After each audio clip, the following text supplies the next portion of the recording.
in this space of the 7-day weekend. I'm so glad that it's been a long time now. I think 6 days now since I saw you last. And being back in this particular space is wonderful. What are we here for today? Well, let's just start with this wonderful proverb, which is an Indian proverb. It says, when you've conquered the mind, you've conquered the world. And so the first step in conquering the mind is trying to see how I can make it calm, try and free it from a lot of stuff that's happening inside and reduce the speed of thinking. So let's start with that, because that's a very important portion of the 7-day weekend. If you remember in those early days when we started off the live sessions, we were speaking about pressing the reset button. So that's what we will do now. It's a small practice. So wherever you may be, sit back, ease yourself, relax yourself on the chair, the couch, wherever you might be. And I just want you to start observing the thoughts that are in your mind. Observe them without getting absorbed by them. You're not getting taken away, pulled away from it. You just watch those thoughts like you would watch trains arriving and departing in a railway platform. So you're just watching those thoughts. And then as you see them come, you see them go, you see another one come, you see another thought go. It's just coming and going. You're not holding on to anything. You're not analyzing anything. You're not judging any thought. That's a beautiful skill to start with when you want to master the mind. Because when you've done this, you kind of started to slow your thoughts already. Just observing. It's like throwing light in a place that's dark, right? What happens? Darkness goes off. So the moment you start watching what's happening in your mind, automatically a lot of thoughts that's unwanted just gets taken away from there. So now that we've done that, today's subject is all about being authentic. I was in this very interesting place. It is one of the leading IT companies back in India, in Pune actually. And they were having this very interesting congregation of over 100 salespeople.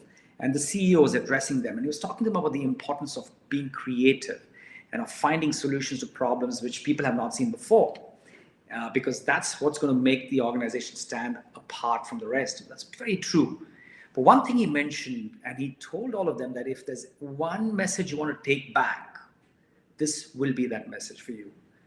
And he said, be authentic if you want to be creative. He said many times he has a tiff with his spouse.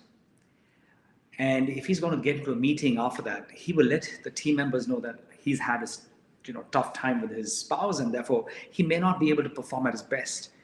And so sometimes he may not be in that meeting, sometimes he'll be there, but he may not contribute.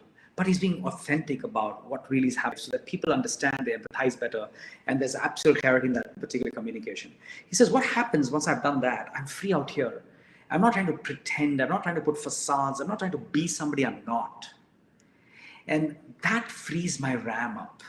It makes me feel so okay. And in fact, when I come there believing that I may not contribute, because I was authentic, I actually am freeing my space away, which is the prefrontal cortex, and able to do a fantastic job. So what is really authenticity? And how does that have to connect with the 7-day weekend? When I'm authentic, I'm being true to myself. I'm aligning myself to my values, to what's most important to me in my life. And if I can do that well, what really happens at a very intrinsic level is I'm able to face myself. I'm able to look at myself and feel good about what I'm doing. Because many times under the pressure of wanting to be something else, I kind of compromise on my values. I compromise on who I am, what I stand for. And then the worst thing happens.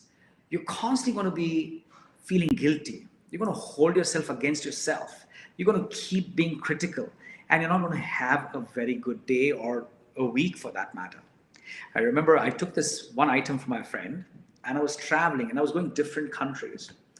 So I reached a place where it was very difficult for me to carry that thing back to the country I took it from. So, I told my friend in that country, I said, I'm going to keep this item back. It belongs to this friend of mine. But guess what? He won't even know that he has given it to me. It's been quite some time. It's not such an important, it's not so valuable either. So he'll forget about it. So I can just go empty-handed and he won't bother asking about it. And my friend told me something so poignant. He said, Prakash, he will forget about it. But will you forget about it?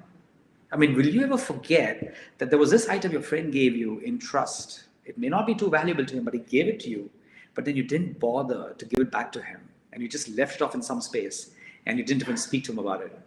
So you not forgetting is the bigger part than him not forgetting. It's okay that he forgets, but you need to forget it as well. But would you be able to do that? And then I said, yes, that's being authentic, right? It's about knowing that even if somebody's not watching me, somebody is not telling me what I should be doing, but can I be honest with myself? Can I be true to myself? And that's about authenticity. And I think if we can all come into this workspace being authentic, then we are doing a great job for ourselves.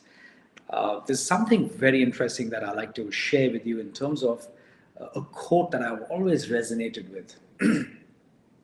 Always be a first-rate version of yourself and not a second-rate version of someone else. Many times I'm not being authentic because I want to be somebody else. So let's pause, take a short break. As I take a short break myself, pardon me.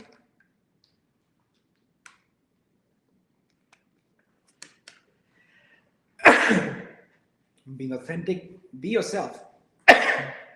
Apologize if you go wrong. People will understand.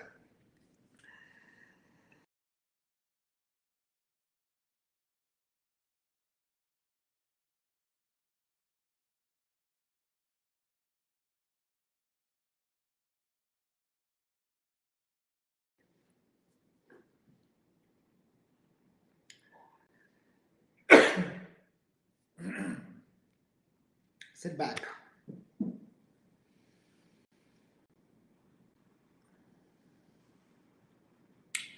Allow all the energy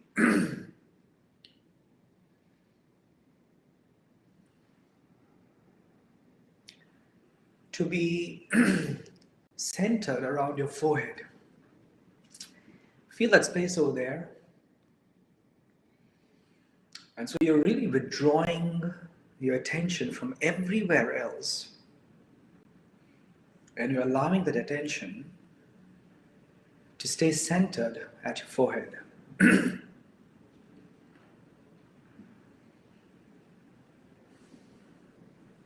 That's the place where you as this authentic being exists.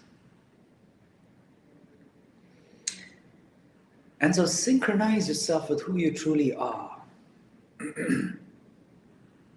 Not what you want others to look at you as, or not what you want to see yourself as by other people, or not what you want to do because somebody else did those things.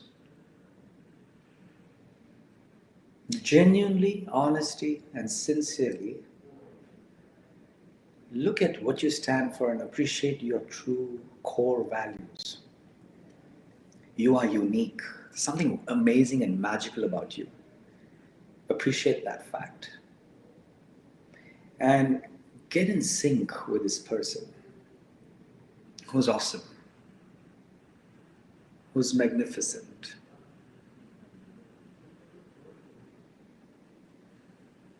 And it's perfectly okay to be this person. In fact, it's very important to be this person. Appreciate this person. Feel for this person.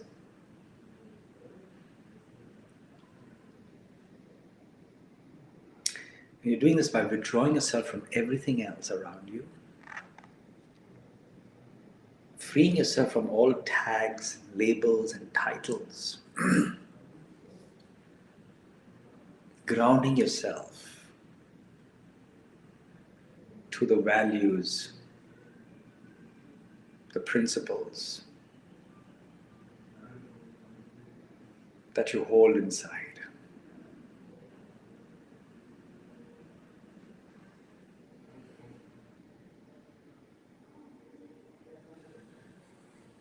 And once you feel comfortable there, you can go back into your work and continue to do what you were doing.